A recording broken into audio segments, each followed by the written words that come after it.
মুসা আলাইহিস সালামকে আল্লাহ পাক রব্বুল আমিন তুর পাহাড়ে ডেকে তাওরাত কিতাব নাজিল করেছেন।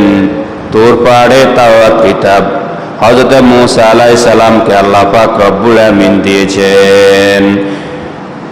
এরপর আল্লাহ রব্বুল আমিন বলেন, ইযহাব ইলা ফিরআউনা ইন্নাহু তাগা, যাও ফিরআউনের কাছে যাও, ফিরআউনের কাছে গিয়া আমার দাওয়াত পৌঁছে দাও, কালিমার দাওয়াত পৌঁছে দাও ফিরআউনের কাছে গিয়া।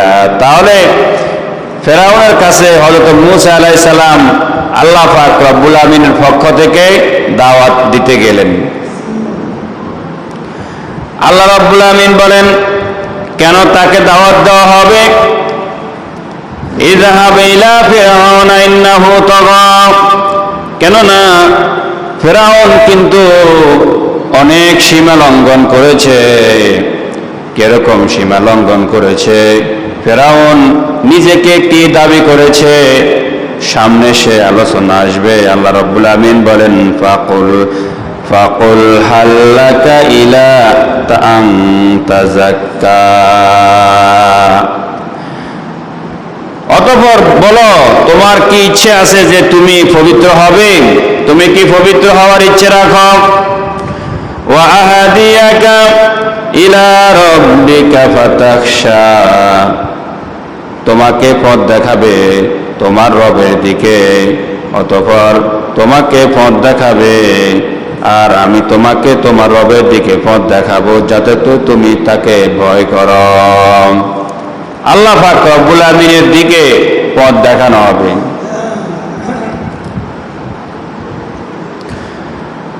ফারাহুল আয়াতুল কুবরা, হযরত মুসা আলাইহিস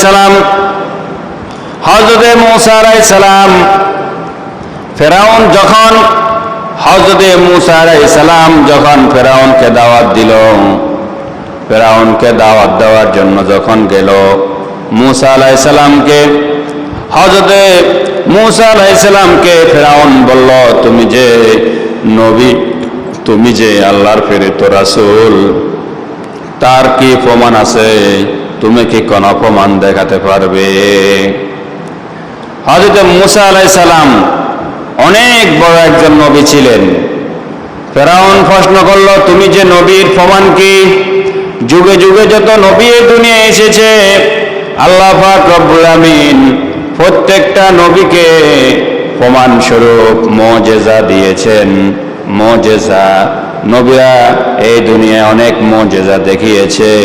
মুজিজা দেখানোর পরেও যারা আল্লাহ রাব্বুল আমিনকে বিশ্বাস করে নাই, যারা আল্লাহকে মানে নাই, তারা কখনোই মুজিজা দেখেও ঈমান আনে নাই। মুজিজা কি?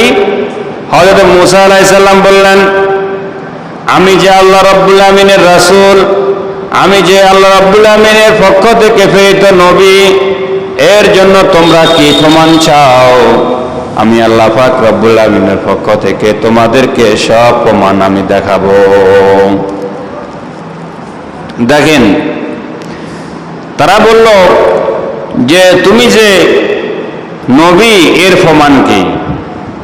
ফারাহুল আয়াতুল কুবরা, হযরত মুসা আলাইহিস সালাম অনেক বড় বড় নিদর্শন, অনেক বড় বড় মুজিজা তাদেরকে দেখিয়েছে, কিন্তু তারা কি সেগুলাকে বিশ্বাস করেছে? মুসা আলাইহিস সালাম যদি বগলের তলে এভাবে হাত রাখেন, হাতটা যদি বের করে দেন, এভাবে সাদা হয়ে যেত, আলো হয়ে যেত অনেক দূর পর্যন্ত, তারা এটা দেখতে পেল। কিন্তু এরপরেও তারা কিন্তু ঈমান আনে নাই। তারা বলল ফাকাজ্জাবা ওয়া আসা, তারা মিথ্যা বলেছে। হযরত মুসা আলাইহিস সালাম, ফিরআউন বলল, তুমি তো একটা জাদুকর, বগলের তল থেকে এভাবে হাত বের করলো, হাত বের করার সাথে সাথে এভাবে লাইট কি আলো, লাইটের সে এভাবে হাজার গুণে আলো বের হতে লাগলো।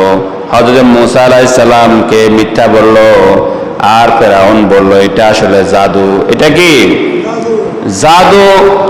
এজন্য সে বলতেছে, মুসা যখন জাদুকর, আমি এই জাদুকরকে দমানোর জন্য তামাম পৃথিবীতে বেছে বেছে আমি জাদুকরদেরকে নিয়ে আসব। সমস্ত জাদুকরদেরকে একসাথ করা হলো, হযরতে মুসা আলাইহিস সালামের সাথে জাদুর খেলা হবে। কিতাবে এসেছে শুধু ঘরের ভিতরে বৃদ্ধ এবং বাচ্চা অসুস্থ মানুষ ছাড়া সমস্ত সুস্থ মানুষগুলা মাঠে পৌঁছে গেল।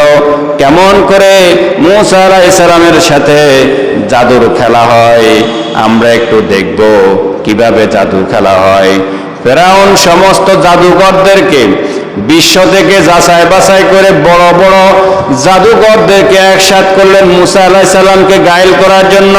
যেহেতু মুসা আরেকটা জাদুকর, হযরত মুসা আলাইহিস সালামকে যখন দমানোর জন্য জাদুকররা যখন আসলো, তখন মুসা আলাইহিস সালামকে প্রশ্ন করলো, তুমি কি আগে জাদু দেখাবা নাকি আমরা জাদু দেখাবো? জাদুকররা যখন প্রশ্ন করলো, মুসা আলাইহিস সালাম বলল যে তোমরা আগে জাদু দেখাও। ফেরাউন সুদ্ধা পুরা পৃথিবীর সমস্ত হাজার হাজার মানুষ সে জাদুর দৃশ্যটা দেখার জন্য উপস্থিত ছিল। মাঠে মুসা আলাইহিস সালাম ছিল, ফেরাউন কিন্তু ওই মাঠে উপস্থিত ছিল। ফেরাউনও দেখতেছে আসলে চাই কিভাবে সেই জাদুকর দেখায়, জাদুকররা জাদু দেখায়। তখন জাদুকররা বলল, আমি দেখাবো, আমরা আগে দেখাবো নাকি তুমি আগে দেখাবা? জাদুকরদেরকে বলল যে তোমরা আগে দেখাও। মুসা আলাইহিস সালাম বললেন কি আগে তোমরা দেখাও।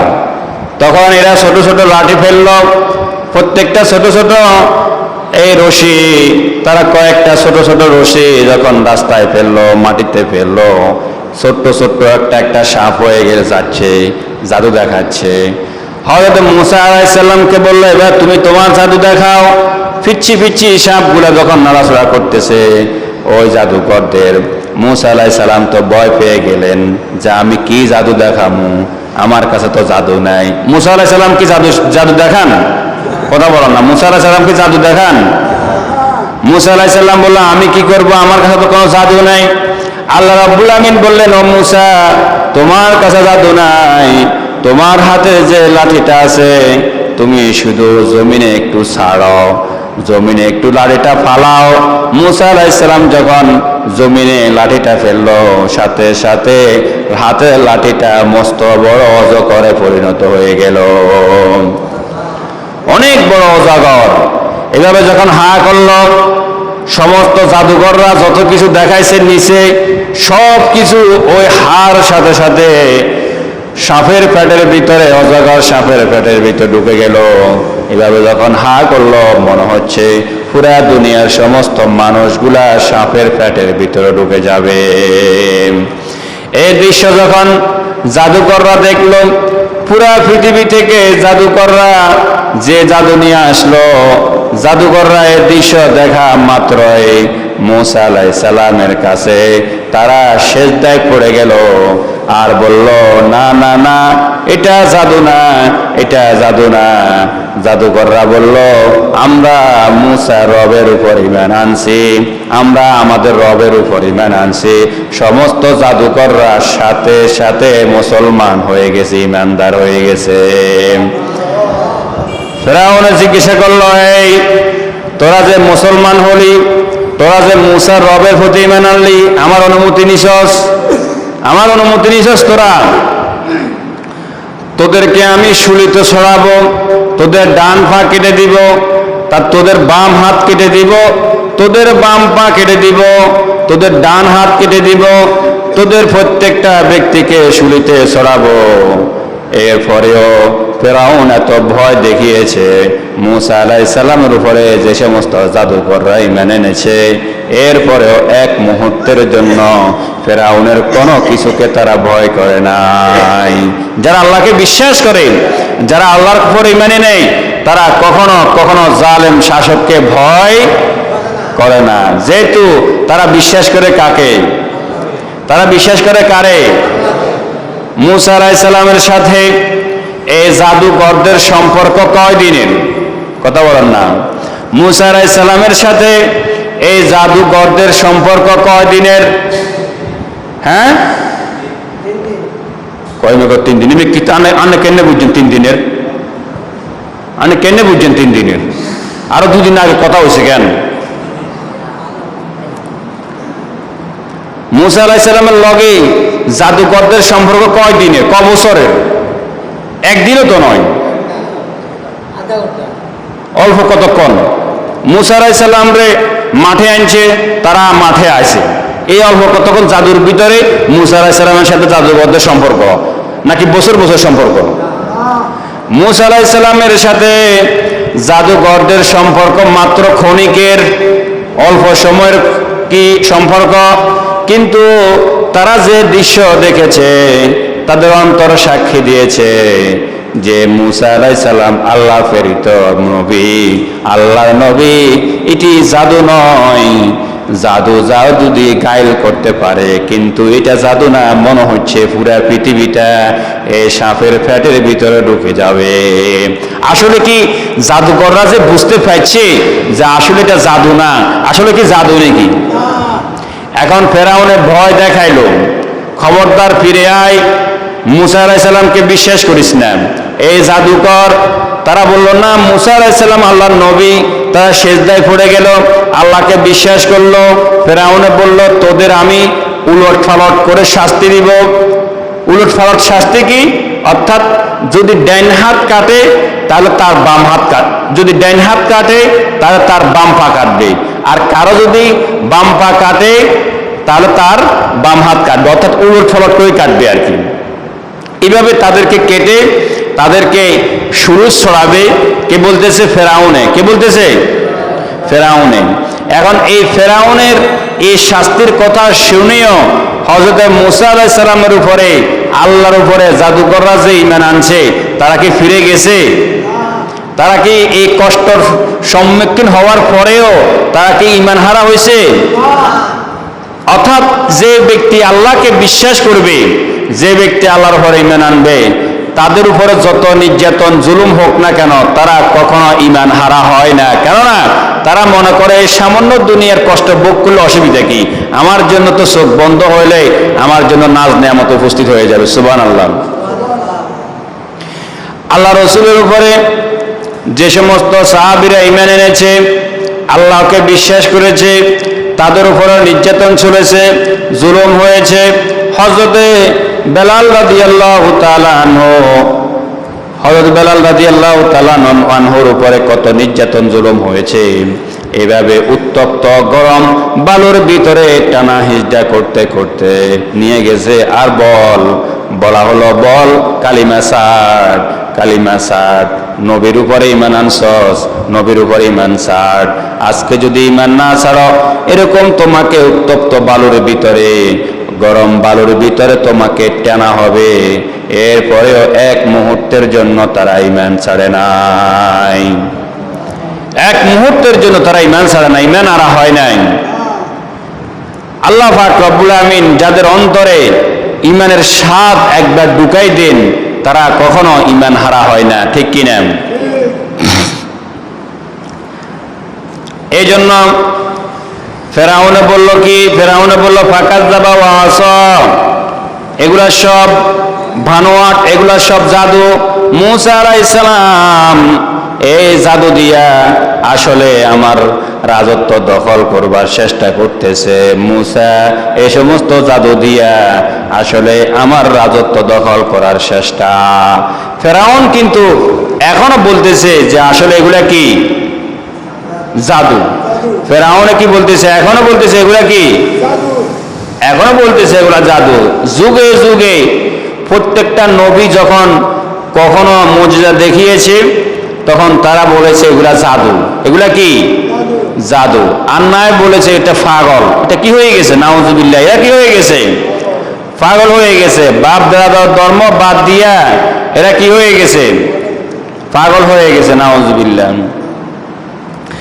আল্লাহ রাসূল সাল্লাল্লাহু আলাইহি ওয়াসাল্লাম যখন দ্বীনের দাওয়াত দিলেন মানুষদেরকে যখন ইসলামের দাওয়াত দিচ্ছেন তখন হজের মৌসুমে তামাম পৃথিবী থেকে যখন মানুষরা আসতো তখন কাফেররা চিন্তা করলো যে এখন হজের মৌসুম, দেশ দেশ থেকে বিদেশ থেকে বাইরে থেকে মানুষরা এসে এসে যখন মুহাম্মদের কথা শুনবে তখন সবাই কালিমা গ্রহণ করে ফেলবে। এই জন্য কাফেররা হজের মৌসুমে মানুষদেরকে বলতেছে, ও লোক সকল শুনো, অমুক জায়গায় একজন পাগল লোক আছে, নাউজুবিল্লাহ, তোমরা ওই লোকটার কাছে যাইও না, ওই লোকটা পাগল। এখন আমাদের দেশে একটা কথা আছে, আল ইনসানু হারিসুন ফিমা মুনিয়া, মানুষ ওই জিনিসের লোভী যে জিনিস থেকে তাকে নিষেধ করা হয়। কথা বুঝতেছেন? মানুষ ওই জিনিসের লোভী যে জিনিস থেকে তাকে কি করা হয়? নিষেধ করা হয়। অর্থাৎ আপনারা যদি কোনো বিষয় সম্পর্কে যদি নিষেধ করা হয়, মানুষ হিয়ানে আরো বেশি যাবার চায়, ঠিক কিনা? এখন কাফেররা বলল যে অমুক জায়গায় তোমরা যাইও না, অমুক জায়গায় তোমরা গেলে পরে একজন পাগল দেখতে পাবে, ওই লোকটা নাউজুবিল্লাহ আল্লাহ রসুলকে পাগল বলতেছে। কিন্তু হজের মৌসুমে হজ করার জন্য যখন মানুষরা আসলো, যখন এই ঘোষণা শুনলো, এই ঘোষণা শোনার পরে একে অপরের সাথে আলোচনা করতেছে, আসলে লোকটা কে পাগল, একটু দেখি আসি। কথা বলেন নাই? আসলে কিরকম পাগল, একটু দেখি আসি না, আলোচনা করার খুশি না। মানুষ ওই জিনিসের লোভী যে জিনিস থেকে তাকে কি করা হয়? নিষেধ করা হয়।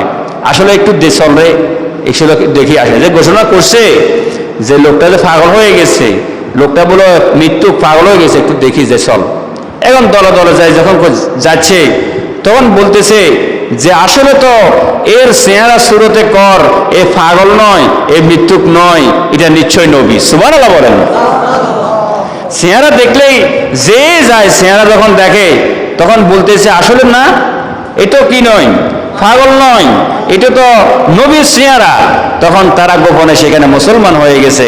আর মুসলমান হওয়ার সময় বলতেছে যে আমরা আগামী বছর যখন হজ করার জন্য আসুন, তখন আমরা আমাদের ওই এলাকার আরো কিছু লোক নিয়ে আসুন আমার কাছে। সুবহানাল্লাহ কন্যা। আল্লাহ রসুলকে বলতেছে কি, আমরা এখন আমার হাতে মুসলমান হয়েছি, আঙ্গ এলাকা গেলে আগামী বছর আসুন না আবার হজ করার জন্য, তখন থাকিয়েন, আমরা আবার আমাদের অনেক লোক নিয়ে আসুন, লোক নিয়ে আসলে আমরা তারা সুদ্ধা মুসলমান হব। এরকম আগামী বছর আসি আবার, তখন মুসলমান অনেকগুলো মুসলমান হয়েছে। এরা হচ্ছে মদিনা থেকে যারা আছে তারা, অর্থাৎ মদিনা থেকে আসি এরা মুসলমান হলো। মদিনায় যখন আল্লাহ রসুল তাদেরকে বলল যে আমি যদি কখনো তোমাদের কাছে যাই, তোমরা কি আমাকে নিরাপত্তা দিবে? তখন তারা বলল, আপনি যদি কখনো আমাদের দেশে যান, অর্থাৎ মদিনায় যান, তো তাহলে 100% আমরা আপনাকে নিরাপত্তা দিব। ওই লোকগুলো হলো আনসার। এই যে আল্লাহ রসুল কোথাও না গিয়া কেন মদিনায় গেলেন? কারণ হলো ওই হজের মৌসুমে এরা অনেক লোক ভিতরে ভিতরে আসে মুসলমান হয়ে আবার তাদের দেশে চলে গেছে। কোন সময়? কথা বুঝেন নাকি? না কিয়া হজের মৌসুমে। এই জন্য এই আল্লাহ রসুল মদিনায় গেলেন। কোথায় গেলেন? মদিনায় গেলেন। মদিনায় আল্লাহ রসুল মদিনায় গেলেন। মদিনার লোকদেরকে বলা হয়, যারা খেদমত করেছে তাদেরকে বলা হয় আনসার, আর যারা মক্কা ছেড়ে মদিনায় গেছে তাদেরকে বলা হয় মুহাজির। কথা বলতে আছে? যারা খেদমত করছে তাদেরকে কি বলা হয়? আনসার। অর্থাৎ মদিনার লোকদেরকে বলা হয় কি? আনসার। আর যারা মক্কা থেকে মদিনায় গেছে তাদেরকে বলা হয় কি? মুহাজির। অর্থাৎ এক জায়গা থেকে অন্য জায়গায় যখন সফর করবেন তখন ওই লোকটাকে মুহাজির, আর যে ব্যক্তি খেদমত করছে সে ব্যক্তি কি? আনসার। অর্থাৎ মদিনার লোকদেরকে আনসার বলা হতো, আর মক্কার লোকদেরকে বলা হতো কি? মুহাজির। এই জন্য মুহাজির সে যারা মুহাজির তারা বেশি কষ্ট করেছে নাকি যারা আনসার তারা বেশি কষ্ট করছে? হ্যাঁ, মুহাজির। কারণ কি? তারা তো তাদের বাড়ি ঘর সব কিছু ছেড়ে সেখানে চলে গেছে। তারা খেদমত করছে ঠিক আছে, কিন্তু সবচেয়ে বেশি কষ্ট হলো কার? মুহাজিরদের। মক্কা ছেড়ে যারা চলে গেছে তাদের সবচেয়ে কষ্ট বেশি হয়ে গেছে। এখন মূসা আলাইহিস সালাম যখন এই সমস্ত মুজিজাগুলো দেখাইলেন, যখন এই জাদুকররা মুসলমান হয়ে গেল, ফেরাউন এগুলো বলল কি? ফেরাউন বলল ফাকাযযাবা ওয়া আসা, ফেরাউন অস্বীকার করল, ফেরাউন মিথ্যা বলল, ফেরাউন বলল এগুলা হলো জাদু। আল্লাহ পাক রব্বুল আমিন বলেন সুম্মা আতবারা ইয়াসআ ফাহাশারা ফানাদা ফাকালা আনা রাব্বুকুমুল আ'লা। ফেরাউন বলল কি? ফেরাউন বলল সে তখন ফিতনা ফাসাদ ছড়িয়ে দিতে চেষ্টা করলো। ফাহাশারা ফানাদা, লোকগুলাকে একসাথ করলো আর বলল ফাকালা আনা রাব্বুকুমুল আ'লা। খবরদার, মুসা যে রবের কথা বলে, এই জাদুঘররা যে রবকে বিশ্বাস করলো, খবরদার খবরদার। ফাকালা আনা রাব্বুকুমুল আ'লা, আমি হলাম তোমাদের বড় খোদা, আমার সে আর বড় খোদা কে হতে পারে? জোরে বলেন নাউযুবিল্লাহ। নমরুদও নিজেকে খোদা দাবি করেছে। কি দাবি করেছে? নমরুদও নিজেকে খোদা দাবি করেছে। হযরত ইব্রাহিম আলাইহিস সালামকে যখন ইব্রাহিম আলাইহিস সালাম দ্বীনের দাওয়াত দিচ্ছে, যখন কালিমার দাওয়াত দিচ্ছে, তখন নমরুদ বলল আমি তো খোদা, তাহলে তুমি আবার কোন খোদা দাওয়াত দাও, কোন রবের দাওয়াত দাও? হযরত ইব্রাহিম আলাইহিস সালাম বললেন তুমি যে খোদা তার প্রমাণ কি? ইব্রাহিম আলাইহিস সালামকে নমরুদ বলল তুমি যে তোমার রবের কি দাওয়াত দাও, তোমার রবের ক্ষমতা কি, তোমার রবে কি করতে পারে? হযরত ইব্রাহিম আলাইহিস সালাম বললেন যে আমার রব মানুষকে মৃত্যু দিতে পারেন, আবার মানুষকে জিন্দা করতে পারেন। তো এই ফেরাউন নমরুদ বলতেছে ইয়ে তো আয়ও হারি। কেমনে? কয় জেলখানা থেকে দুজন লোক নিয়ে আসো। জেলখানা থেকে দুজন লোক নিয়ে আসছে, একজনকে জাগাতে হত্যা করে ফেলছে, দেখো আমি মারতে মারি। আর একজনকে বলতে যাও তুমি বাড়িতে চলে যাও, তুমি আজাদ। দেখছো আমি জীবন দিতে পারি, একে মারি নাই, এর জীবন দিছি আমি। কথা বুঝেন নাই? নমরুদ বলতেছে এটা তো আমিও পারি। এখন ইব্রাহিম আলাইহিস সালাম বললেন ঠিক আছে তুমি যখন পারো,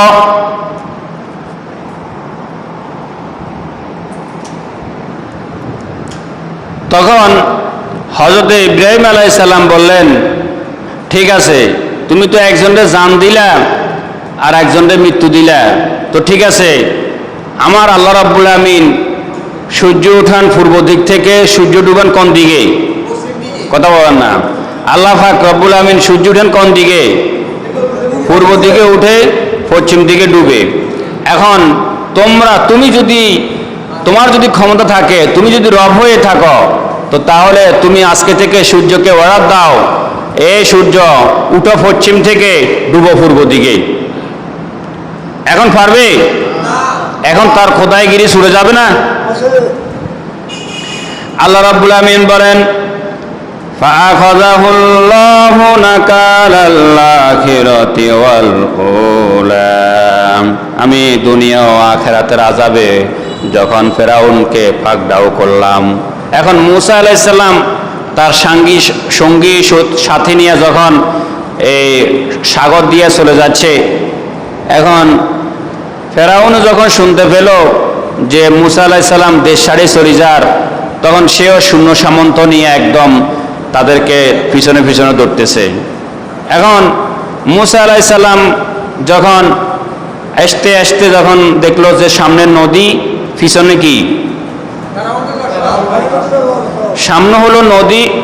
এখন কিতাবের ভিতরে আসছে মুসা আলাইহিস সালামকে তার সাথীরা বলতেছে যে মুসা তুমি এটা কি করলা? তুমি তো ইচ্ছাকৃত আমাদেরকে মারার জন্য আনছো, অর্থাৎ সাগরের ভিতরে ফালায় আমাদেরকে মারবা, আর না হয়তো ফেরাউনের হাতে মারবা। হযরত মুসা আলাইহিস সালাম ধৈর্যহারা হলেন না। মুসা আলাইহিস সালাম বললেন ও আমার সাথীরা ধৈর্য ধারণ করো, আল্লাহ পাক রব্বুল আমিন নিশ্চয় একটা রাস্তা বের করে দিবেন। আল্লাহ রব্বুল আমিন সাথে সাথে মুসা আলাইহিস সালামকে বললেন ও মুসা তোমার হাতে যে লাঠি আছে সে লাঠি দিয়া সাগরের উপর বাড়ি মারো। মুসা আলাইহিস সালাম যখন সাগরের উপর বাড়ি মারলেন, সাথে সাথে 12টা রাস্তা আল্লাহ রব্বুল আমিন তৈরি করে দিলেন। 12টা রাস্তা দিয়ে যখন দৌড়তেছে, পিছনে পিছনে সমস্ত ফেরাউনের সৈন্য বাহিনীও পিছনে পিছনে দৌড়তেছে। কিন্তু সে তার ঘোড়া কিন্তু পানির উপরে যাওয়ার জন্য, রাস্তা দিয়ে যাওয়ার জন্য ইচ্ছা পোষণ করে নাই, ভয় করতেছে। তখন জিব্রাইলের মাধ্যমে একটা মাদি ঘোড়া নিয়ে যখন জিব্রাইল ধরতেছে, ফেরাউনের ঘোড়াটা দিছে লাভ দিতে দিতে মধ্যখানে চলে গেল। পিছনে যখন আবার মুসা আলাইহিস সালামের সাথীরা যখন তাকালো, দেখতে পেল যে আল্লাহ রাব্বুল আমিন আমাদের জন্য রাস্তা বানালেন সাগরের উপর থেকে, কিন্তু ফেরাউন তো আমাদের উপরেও সেই রাস্তা দিয়েও আমাদেরকে পাকড়াও করবে। আল্লাহ রাব্বুল আমিন যখন মুসা আলাইহিস সালামের সাথীরা যখন চলে গেল উপরে, তখন সাথে সাথে এক মুহূর্তের জন্য আর বাকি রইল না। আল্লাহ রাব্বুল আমিন পানিকে বললেন, ও পানি, তুমি যে সাবেক অবস্থায় ছিলা তোমার অবস্থায় পৌঁছে যাও। সাথে সাথে পানিগুলা আগের অবস্থানে পৌঁছে গেছে। সমস্ত ফেরাউনের লস্কর বাহিনী, ফেরাউন সুদ্ধা সকলে সেখানে শেষ হয়ে যাওয়ার উপক্রম। এখন হযরত মুসা আলাইহিস সালাম আল্লাহর উপরে ফেরাউন ঈমান আনতেছে, বলতেছে, আল্লাহ আমি তোমার উপরে ঈমান আনতেছি। মুসা আলাইহিস সালামের রবের উপরে ঈমান আনলাম। আল্লাহ রাব্বুল আমিন বলল, আলান, এখন তোমার ঈমান আনার সময় হয়েছে। এতদিন নিজেকে বলছো আনা রব্বুকুমুল আলা, আমি তো বড় খোদা, এখন তোমার বড় খোদা কোন দিকে গেল? সমস্ত সৈন্য বাহিনীকে সাগরের সমস্ত মাছে খেয়ে ফেললো। কিন্তু আল্লাহ রাব্বুল আমিন বললেন, খবরদার, ফেরাউনের লাশ তোমরা খাবে না। আমি ফেরাউনের লাশকে ইন্না ফি যালিকা লাইবরাতাল লিমান ইয়াখশা, আমি তার এই দেহটাকে আমি পরবর্তী প্রজন্মের জন্য আমি একটা দৃষ্টান্ত রাখবো, তারা যেন এই লাশ থেকে তার এই শরীর থেকে শিক্ষা গ্রহণ করতে পারে। ঠিক কিনা? এই জন্য কিয়ামত পর্যন্ত আল্লাহ পাক রব্বুল আমিন ফেরাউনের লাশটাকে অক্ষত রেখেছেন, যাতে করে যারাই খোদা দাবি করবে, যারাই নিজেকে আল্লাহ মনে করবে, যারাই নিজেকে রব মনে করবে, তাদের জন্য এটা শিক্ষা। ঠিক কিনা? আল্লাহ পাক আমাদেরকে সকলকে বুঝার তৌফিক দান করুন। মা তৌফিক ইল্লা বিল্লাহ।